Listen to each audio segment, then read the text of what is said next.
Good afternoon. Good evening, Yeah. wherever you are on our amazing planet. I'm Ariel, And that would mean I'm Shya. collectively the Canes. Welcome to being here. This is our 16th year Sweet 16. that we've had this Wow, podcast. wow. I guess does that mean we're starting our 17th year? We've done 16 years. Yes, I believe so. Wow. Awesome. Time has really flown. Yeah. And it just gets easier, actually. What is it that gets easier, actually?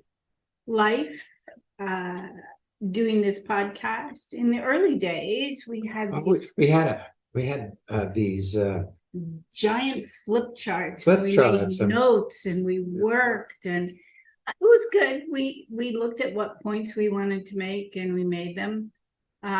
But our level of trust in ourselves has exponentially made it easier. And it's expanded. Yeah, because when you discover that all there is the current moment, then worrying about future events and how it's going to turn out. I mean, just the other day, we were in the Bahamas and we had to catch a plane to take us home. And the wind was howling and it was, storming and rain was falling and wind was blowing. And we had this choice point where we could worry about whether the plane would take off or engage in where we were in our lives. And sure enough, the plane took off anyway with us. It's very funny how we're preconditioned to worry about things we have no control over. Exactly. And over the past 16 years, playing with all of you listeners, and due to the amazing generosity of our guests and producers over this time frame, particularly in the last couple of years, as people from the transformational community have stepped up to produce this show, that worry chip has so receded. We call it a show because when we first started, we were on a internet radio, and so it was called a radio show. But now it's a podcast. So, yes, thank you very much. Yes. But our need to, desire to, reflexive reaction to worry has so receded, it almost doesn't exist. Well, yeah, it's about getting somewhere. If you're worrying about where you think you need to be, you're not where you are. And if you're not where you are, you never get to where you think you need to be, even if you get there. We had so much fun with the people checking us in at the airport. Once we flew in our little plane to Nassau to catch our United flight to head home, checking in was so much fun. It wasn't like, can't wait to get this over with. Well, everything can be fun if you're engaged in it like it's your idea. But if you think you should be doing something else rather than doing what you're doing, well, then nothing is satisfying.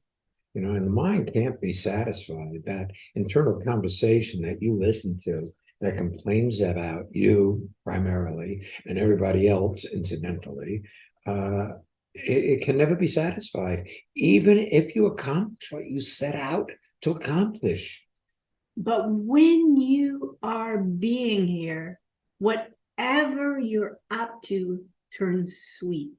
Exactly. Should we take our first guest? Absolutely. All right. Pat, welcome to being here. Tell people where you are zooming in from. I'm from Effort, Pennsylvania. I know you're about to move, Pat. When you move, will you still be located in Effort, or will you be in a new town? No, I'll be in Stroudsburg, which is better than Effort. You're leaving.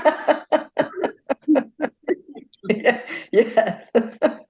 Healthier too. I'll be able to walk to the many things that I need to do. So that's good. That's nice. Mm-hmm. We were chatting with you a little bit before we recorded, and making note that Shia has known you since you were 16. How old are you now? You can tell us. 80. That's 80. so cool. That is pretty cool. We've been together that long. Yep. Can hardly believe it. I mean, you know, with you said I was moving. I was saying before about the fact that we're lifting these heavy boxes for recycling and for moving and whatnot. I wish I was 16 again. I'll tell you what.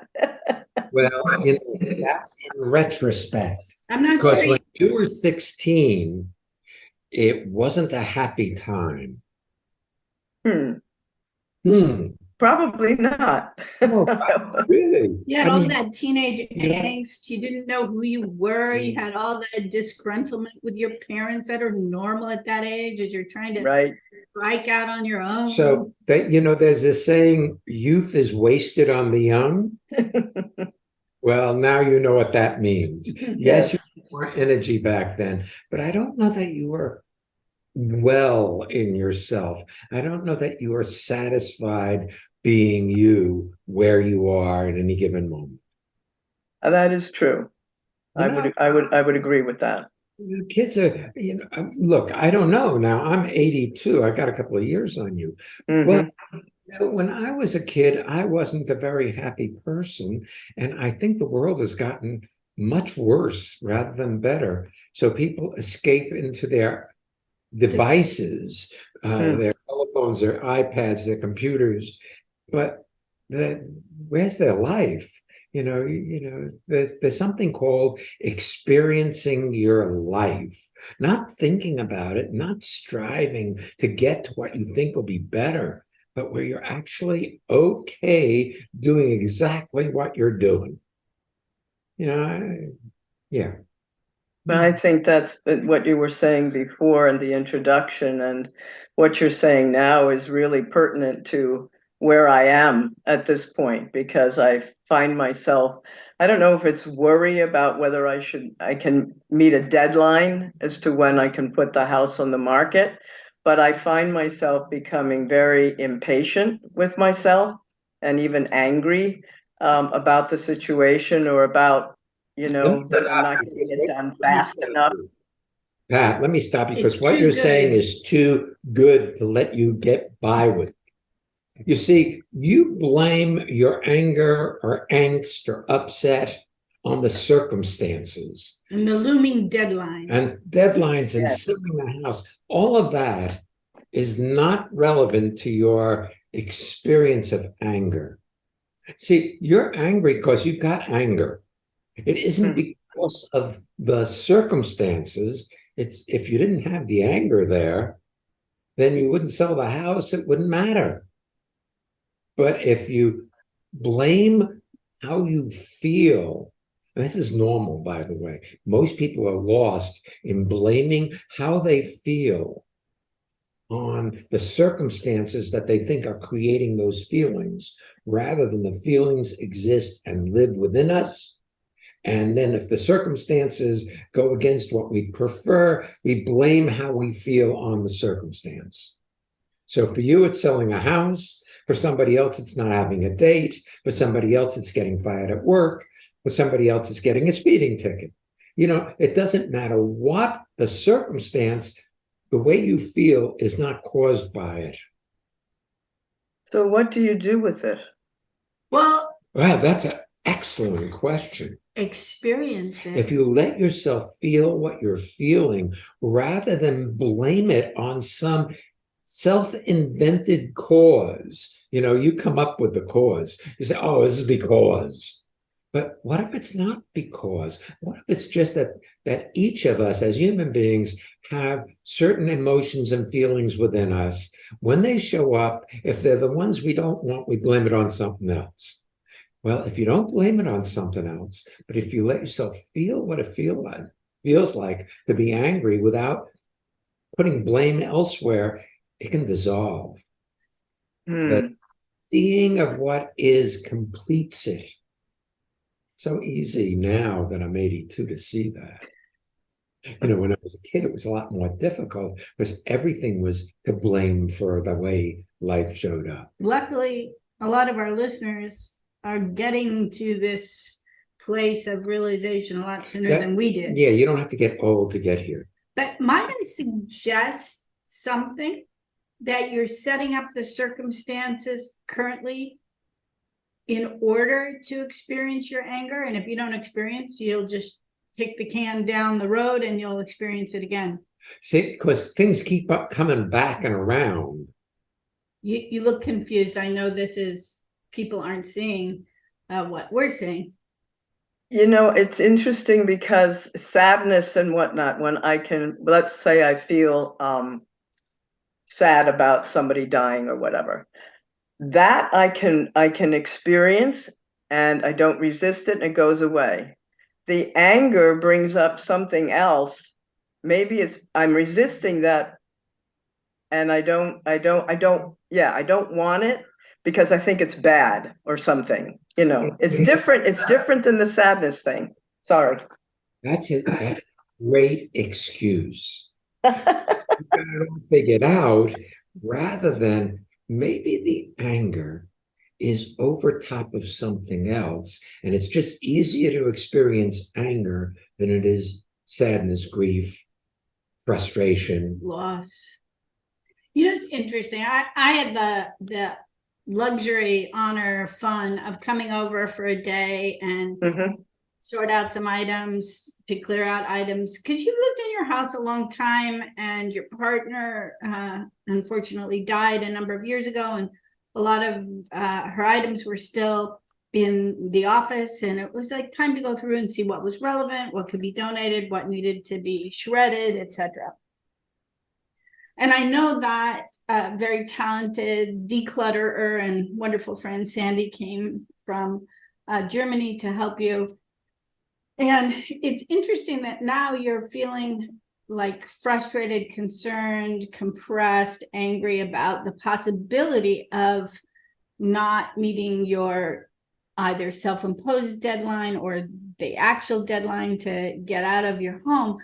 But I found it very interesting that while she was here to help you, and while I was there just for a day to help you, you continued with your normal day-to-day activities, all the meetings, all the choir practices, all the other stuff. You just left to do those things, left her and me to continue on. You came back. If you were really not wanting to set yourself up for anger, you would have pretend you had COVID. I need 10 days that I can't make it to these board meetings, whatever. I can't do it. I need to, I'm away. And treat it as if you were away, as if you were the priority, as opposed to all of the things that you're obligated to. You made that. You see, I know you, I know your family for a very long time. And your parents were very religious, especially your father. And you're gonna have to speak rather than not. Yes. Yeah.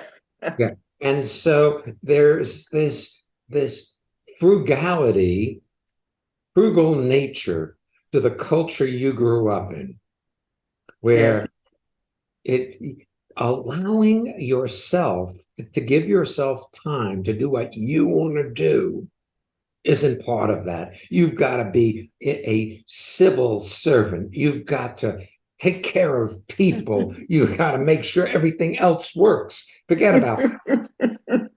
Very true. Like you give up your life to take care of people who don't really care. I mean, on the one hand, heading off to a meeting of some sort, and then or a committee that you're on or a group you're a part of, coming back, maybe you got a bit of a breather and you could look at things newly. But at the same time, it was pretty obvious that you spent a good portion of each day not in the midst of taking care of this confronting project. And it is confronting because you see there's loss involved in it. You're going to lose this house that you've lived in and known. Now, first off, I'm reminded of something my father said to us when we put him in assisted living many, many years ago. because he's been dead for the last 20 years, so it was quite a while back. Said a worm in horseradish thinks it's sweet. Like, He had lived in the house he lived in, didn't know what else was possible. He lived in that house for 50 years or more. And when he moved this new situation, it was so much better than the situation he was in, but he thought what he had was sweet, even though it was like horseradish, bitter. Interesting. And so there's a holding on to what you know rather than letting go and discovering what's possible for Pat. And I know you've done monumental work in, because you're how many square feet is the home you're living in currently? How many square feet? Yeah. 3,400. 3,400, and you're moving to a 1,200 square foot apartment. yeah, so almost a third. And so you're going to be letting go of a lot of your personal items in addition to the stuff that you've collected over the years that you no longer want. So you're in that choice point too. What do I keep? What do I give? Where does it go? Correct. Correct. That is very true. I do believe what Shai said. I'm circling back around to what he said, that in a way, anger is a more convenient shield over top of that tender heart you have when you touch something that you're letting go that has memories attached to it that you won't be seeing again. I can see that. Yep. Very good. So maybe it's not what you want this. Maybe it's what you're holding on to so that you don't have to experience the other stuff. Okay. Oh boy, you got me there. I dare say. Pat, all you really have is the current moment of your life. And if you're, engaged in thoughts about what you're going to do in the future, that's not being in the current moment, even if that's your current moment. Yes. Well, aside from that, I'm happy that you're not 16, because you probably wouldn't want to hang out with us. You'd think we're too old.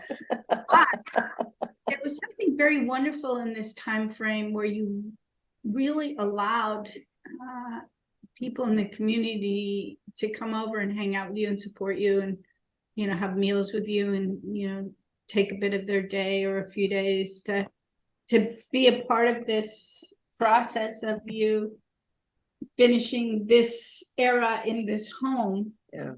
There was, and if you'd perceived yourself as strong enough to do it all by yourself, you might not have let people in. I think it's really quite lovely, actually. It was lovely. I really, really, and I not only enjoyed it, but I felt the love and the caring. It was really special. Well, you're worth it. You've got a lot of friends because you're who you are, and you don't think you're that special. One other thing. No, you don't think you're that special. I don't think so. Well, that's the problem. You compare. I was thinking about it this morning, some point. I was thinking about what difference have I made on this planet?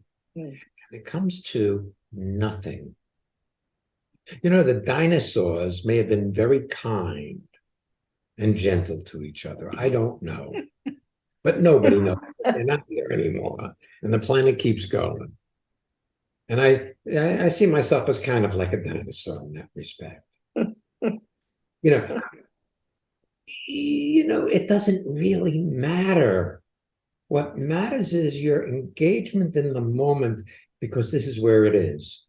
And this is what you've got. And when it goes, well, you won't remember. When I disappear as a consciousness, and they call it death, when I disappear from that realm, I won't even know it. It's like going to sleep. But we worry about it going forward in time. You do. Hey, I do. enjoy, Patsy. Enjoy what you're up to. worrying about it. That's the other thing is this. We all learned what is supposed to be important, called morality, in growing up in the families we grew up in. Yes. Most of the people we learned from were not happy campers. They just weren't happy. They weren't well in themselves. They were striving to get somewhere they thought would be better until they got there. And it was very disappointing because it was the same as what they had before, because it's all the same. But you can either go down with that or you can use that as an impetus to engage in your life in the current moment. Because this is where it's happening. Now, you may have preferences that your house should be clear of clutter by now, and so it's saleable immediately. But that's not the way it is right now. So I might as well enjoy being clutter. And I'll tell you something, if you really, really wanted it to be done by now, you would have hired Sandy to stay on an extra week. I think you were more than happy to have her leave. It was like enough of this really hard work. Well, I was hoping that she would come back. I don't know if she will or not, but Benedict was home and they were going to have a nice week together because they finally got their schedules worked out. So I thought that was fair. But anyway. But what you said is also true. What's that? About keeping Sandy for an extra week to help you get the house clear. Okay, that's true. Relieved that she left. Okay, yeah. See that? And when the person doing I know a little bit about it. When the person who is doing the estate sale said, "Don't get rid of anything else," you were like, "Whew." It took the pressure off rather than continuing to look and see and complete things. I have a feeling, tell me if I'm correct, that pronouncement served for you to take your foot off the accelerator to get it complete. Not really. I've been really motivated since Sandy left because I report to her every day and let her know what I'm doing. And so that's working pretty good, I think. Because it keeps me moving. Patsy, take a look. Ariel's accurate. When that lady who said, "Don't get rid of anything else, it's all saleable, I'll take care of it in the estate sale. I'll get rid of everything else. And I'll donate. And whatever is left over, I'll donate, whatever." That was a relief for you. Yes, it was. That's true. Because I agree. For sure. That's all Ariel said, that it was an opportunity to go, I don't have to push so hard. Yeah, well, we're still pushing though. Well, you'll push it. You, my dear, will push till the day you no longer take a breath. That's true too. That's your nature, So enjoy the push. Yeah, that's true. Okay. Well, thank you very much. I must say, you hit a couple of really, really good points for me, and I appreciate that. I am going to be engaged in what I'm doing. Don't make a good. Okay. Discover yourself as engaged. Instead of deciding to be engaged, see if you can discover whether or not you are engaged. Okay. It's like seeing how you are right now, seeing how you are right now, seeing how you are right now. Okay. Good. Yeah. I get it. Okay. Thank you, Pat. Thanks for being with us. Thank you.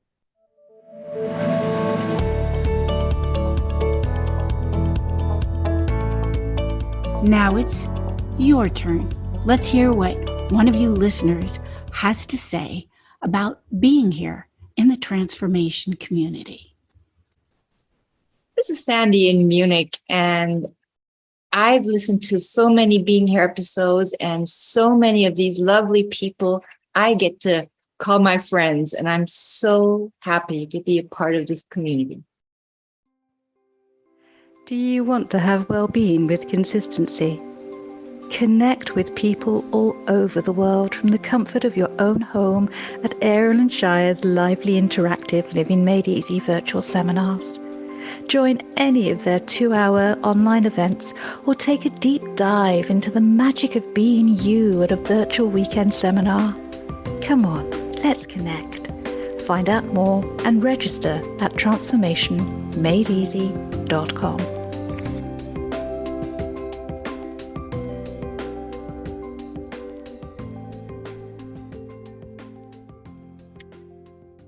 Well, we are almost heading off to Hamburg for our Freedom to Breathe and Fun as the Access Way Enlightenment To to Enlightenment. courses on May 25th, 6th, and 7th, and 8th. Boy, whew, that was hard. Yeah, so that's May 25th is a Thursday, then the Friday the 26th, the 27th, and 28th. A number of people from the US are heading over to join us. Wherever you are on this planet, you are very, very welcome to these wonderful in-person courses. Before we head out, we have a couple of Living Made Easies this Saturday on the 20th and Monday on the 22nd. If you'd like to join us for our next virtual seminar, it's happening in June, the 24th and 25th. Being boldly you. And of course, Costa Rica 2024 is open and you are invited. You can find out more about any of our seminars. You can sign up for our newsletter, get our monthly blogs, etc. at transformationmadeeasy.com. Did we tell people? What? Did we finish each other's sentences? Yes. Did we? No. Well, we do. And if this is your first time in 16 years listening to us, well, We're still finishing each other's sentences. okay. Should we take our next guest? Please. Miss Micah, welcome to being here. And tell people where you're zooming in from. Hello, I'm Mike and I'm zooming in from Munich. Usually I'm zooming in from Hamburg, but this time I'm visiting a friend. Well, hello to your friend. We happen to know her, so welcome. Yes. What can we do today? Well, I just wanted to join actually. When I got the invitation to join, I noticed I just wanted to join. I didn't really look at the topic. I just felt I didn't even have a real question. I wanted to join, but while we were speaking before, when you were speaking to Pat, I just this full commitment somehow came into my mind. I noticed that I question sometimes myself whether I'm giving full commitment to people or to things I have to do. I sometimes have the feeling I have a very full agenda that I do myself. I pack myself a very full agenda. And then on the other side, I have the feeling I can't really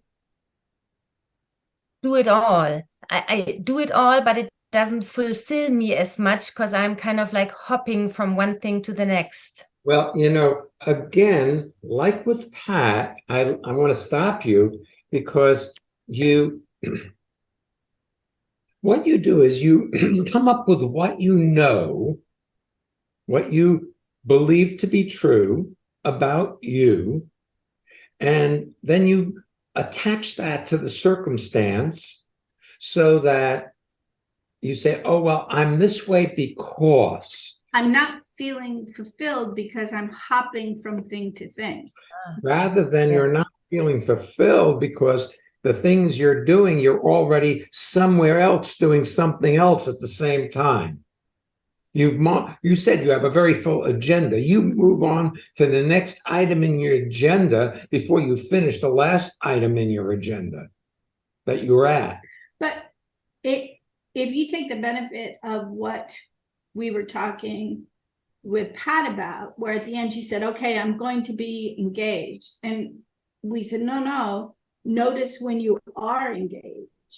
So if you're not feeling fulfilled in a moment, or you find yourself off to the next project while you're completing this one, if you notice that without judging it gives you the possibility of dropping right back here and now without having to make a declaration of how you're going to be in the future. See, when I listen to you talk, Micah, it's as though you're thinking your future. So you're making plans for how to be in a future that hasn't arrived, so you can get everything done, rather than be engaged in what you're up to in this moment, as though this is it, this is all there is. There is no future. So your engagement is full with where you are. You'll be amazed at how much more you get accomplished in very little time, because you're not toggling back and forth between where you are and where you think you ought to be and what you think you have to do.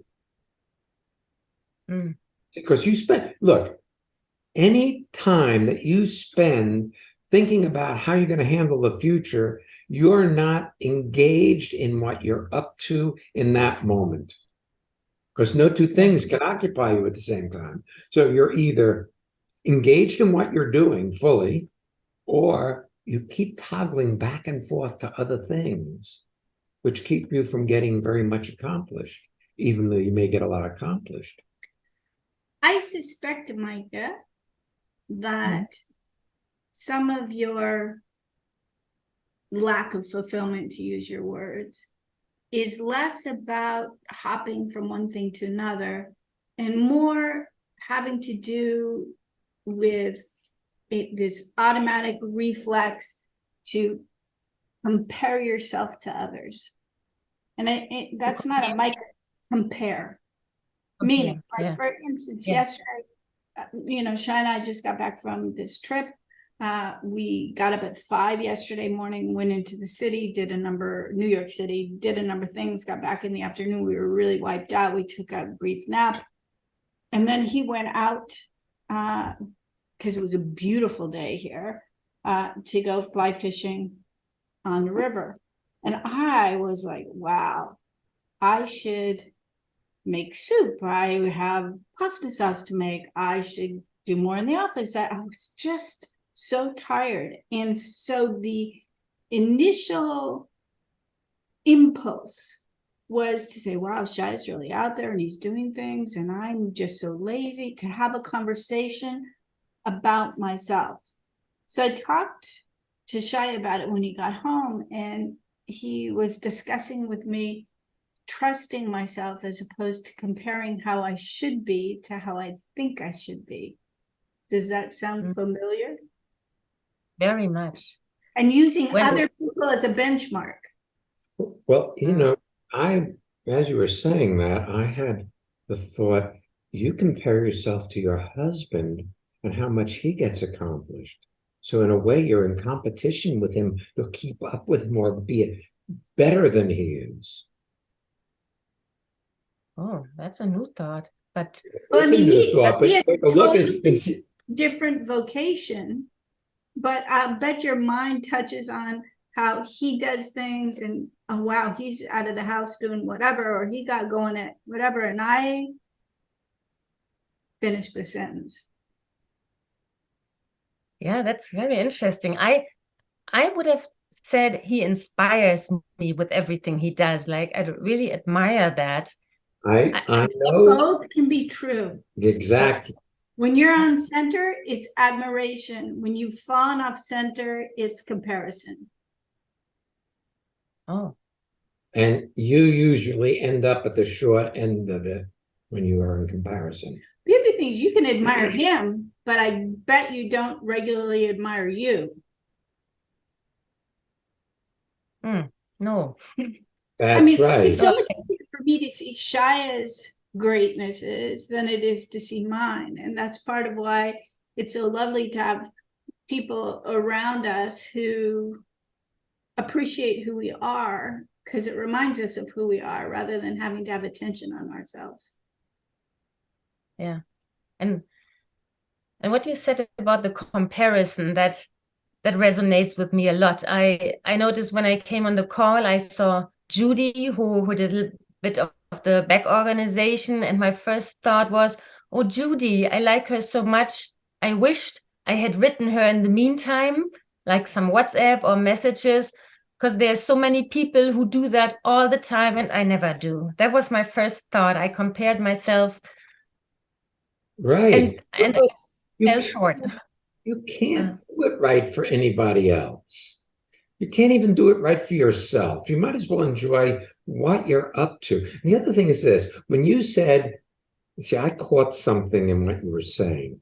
I caught an undertone in the tone. And you said something about not being able to fully engage, as though that becomes the excuse for not continuing with something. Oh. Like, well, if I'm not fully engaged in this, I shouldn't be doing it. Well, if You're you, shaking your head. Yeah. Nobody sees your head because this is an audio, but then they start thinking we're being hard Yeah. on. that's right.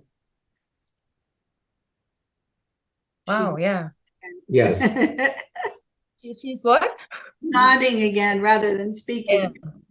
Yeah.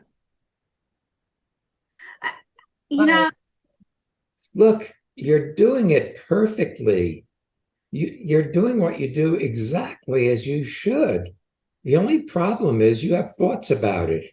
I bet she has ideas.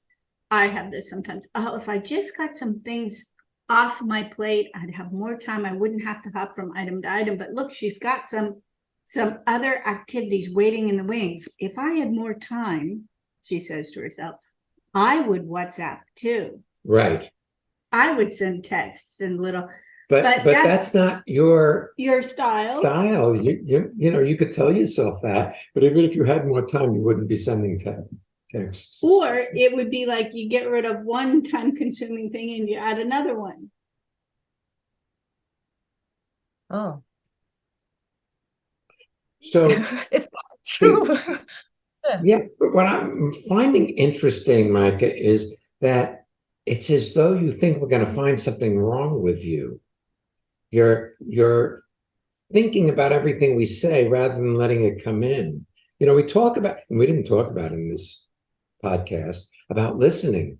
Listening isn't about agreeing or disagreeing. It's about allowing what somebody says to come into you without filtering it through your system of judgments that say, oh, this is good or bad, but just hear it. So you're not just hearing what we're saying, you're seeing how it applies. And that's normal. You're not bad for that, but you could relax a little bit. What if you're doing your life perfectly? Yeah, what if there's nothing wrong? I admire a lot of things. Like I admire that Shya had such a passion that he wanted to go out and try hit different flies and different techniques and different areas on the river to go fish yesterday. I can admire that without having to do it myself. So you can really appreciate that people send texts or WhatsApps, which are a different type of text, without having to pressure yourself to do it. Like our friend Eric, it really is brilliant at putting things up on Facebook. Not my thing. I can appreciate that he entertains, inspires, informs people so many ways without my having to do it myself. Yeah. It's kind of like our friend Sharam likes to jump out of an airplane in a squirrel suit and fly until he gets close enough to the ground that he pulls a chute. I can admire that, but doesn't mean I have to go do it. And she's not less for not jumping out of airplanes.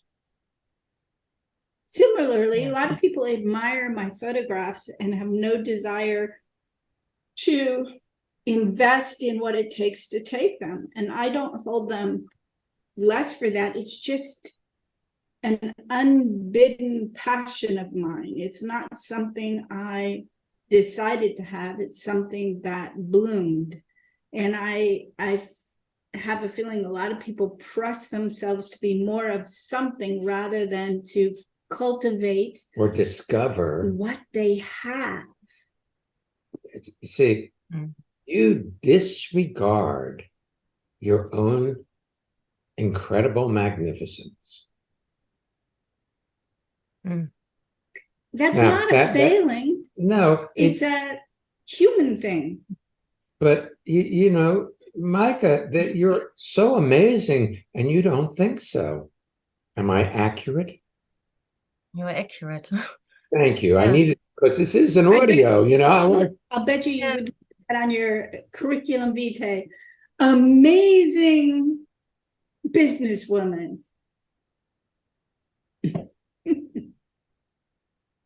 What do you think? I was just thinking of something I said to Vivian, I think last night when we were sitting on her couch together. I took part in a coaching where I wanted to see the coach for maybe hire him for a seminar that for one of my clients. And I didn't appreciate most of his answers because they weren't your answers. I just could feel such a difference, like in how you see something and how he stayed just at the surface. Yeah, like you just see something so deep, and sometimes it takes a little bit when it reaches me, but I can feel how you really see a person, or you saw me, and I could see in him that he just saw the surface, and it was just so good to see the difference. And I felt so drawn to telling Vivian about it, how I appreciate that. Did it make sense what I said? I think so. I'm sorry we don't speak German well enough to be able to support your clients. Um, It's like now a lot of times. Gesundheit. you know, Selva, As in it takes one to know one. that you see how we see means that you have that sight, that it's part of the way you are. You are an amazing person who thinks they're normal. Mm.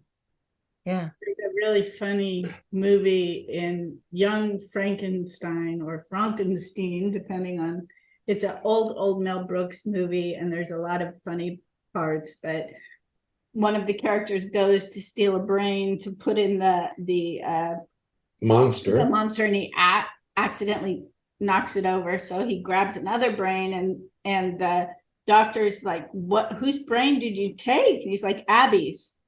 Abby normal.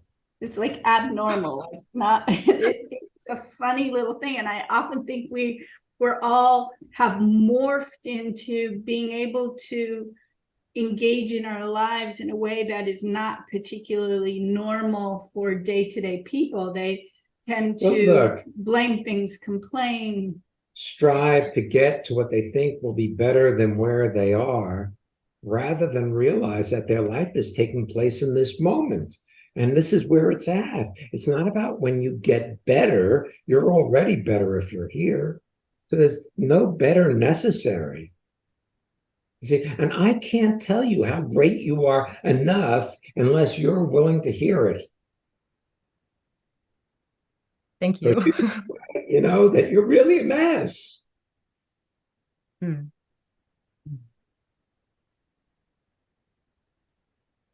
What does his head shake for? Is that a yes? That's a yes. Because I know we have listeners who can't see your head shaking. Yeah. Yeah, I have to say I forgot. It just felt so like we are in a talk, and I forgot that we have listeners, but it's a yes. Yeah. Yeah. Thank you very much. You're so welcome. Thank you. Really, it's just a pleasure being with you. Just to celebrate the Moment. 16 years of being here, and that you've been an integral part of it. And in case our listeners don't know, Micah was so instrumental in us locating a lovely new Facility. venue, El Tucano in Costa Rica. Without her and her husband and Stefan and the support that we got from what is his Yeah. no, I was thinking of a tropical his agency. Tropical. Do you recall the name of it, Micah? The Tropical Voyage, I'm not sure. Yeah, it could be. It's an arm of that they helped us find such a lovely location. And without you, everybody's lives would have been so distinctly different, because we wouldn't have gone to this incredible paradise with hot water and natural steam over the hot water intrusions, and just it was so elegant. And of course, not like a normal person, you discount that and you're on to the next thing. But we're really, really grateful to you. Thank you. Thank you. Thank you very much. Thank you very much. I would like, before we end today, to do a shout out, and that's to all of the people who've ever been involved in this podcast over the years, whether you called in as a guest, whether you've worked as a producer, whether you've helped promote it on social media, whether you've been a loyal listener or an intermittent listener. We're just so grateful that you are in our lives, whether we've met you or not. And if we haven't met you, there are a number of people we are so delighted to have more personally in our lives now, who opted to contact us and come and do a seminar, either virtually or in person, after sometimes listening to podcasts for years. And so we're grateful to all of you. Thank you so much for being a Being Here listener. And if you enjoyed this podcast, share it with your friends. There's something really expansive in allowing other people to find the opportunity to have their lives transformed. That's a great segue. Next week's podcast is called True Happiness. We'll be back next week. So come on back. And don't miss being here.